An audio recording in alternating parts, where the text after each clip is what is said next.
Chesterton.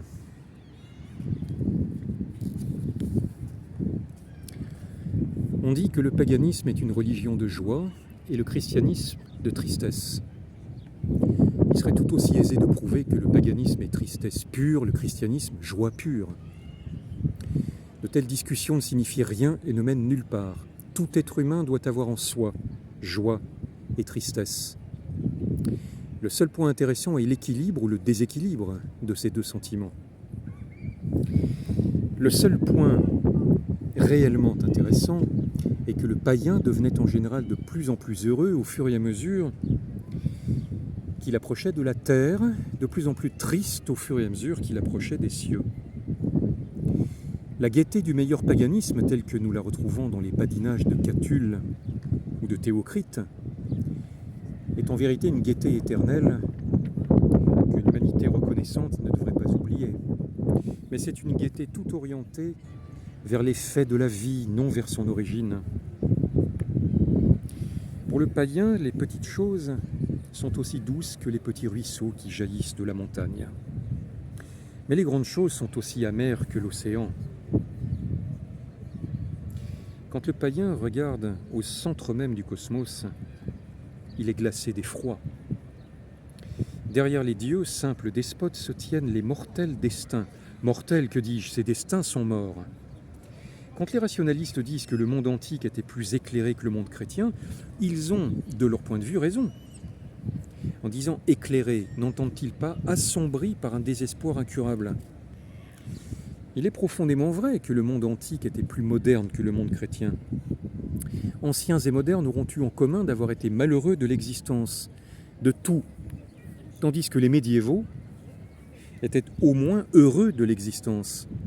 J'accorde volontiers que les païens comme les modernes n'étaient malheureux que de tout. Ils étaient parfaitement joyeux du reste. Je concède que les chrétiens du Moyen-Âge n'étaient en paix qu'avec tout, en guerre avec tout le reste. Mais si nous revenons au pivot central du cosmos, alors nous trouverons plus de contentement cosmique dans les rues étroites et ensanglantées de Florence que dans le théâtre d'Athènes ou les jardins d'Épicure. Giotto vivait dans une ville plus enténébrée, mais dans un univers plus gai qu'Euripide.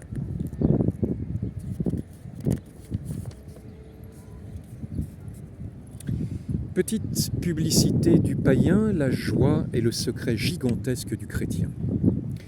Tandis que je m'apprête à fermer ce livre chaotique, j'ouvre de nouveau l'étrange petit livre dont le christianisme tout entier est sorti, et voici que m'obsède une image comme pour une confirmation. La figure immense qui remplit les évangiles domine, là encore, comme partout ailleurs, tous les penseurs qui se sont crus grands. Son émotion était naturelle, presque désinvolte. Les stoïciens, anciens et modernes, mettaient leur vanité à cacher leurs larmes. Il n'a jamais caché ses larmes. Il les montrait franchement. Sur son visage, ouvert à toute vision quotidienne, fût-ce la vision lointaine de sa ville natale. Pourtant, il cachait quelque chose. Les surhommes solennels, les diplomates impériaux mettent leur vanité à réfréner leur colère. Il n'a jamais réfréné sa colère. Il jetait les bancs au bas des marches du temple. Il demandait aux hommes comment ils entendaient échapper à la damnation de l'enfer. Pourtant, il réfrénait quelque chose. Je le dis avec respect, il y avait en cette personnalité incomparable un rien de timidité, appelons-la ainsi.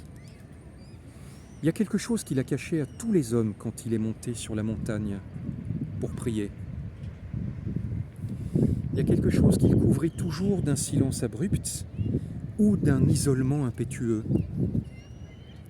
Il y avait une chose trop grande pour que Dieu pût nous la montrer quand il marchait sur notre terre.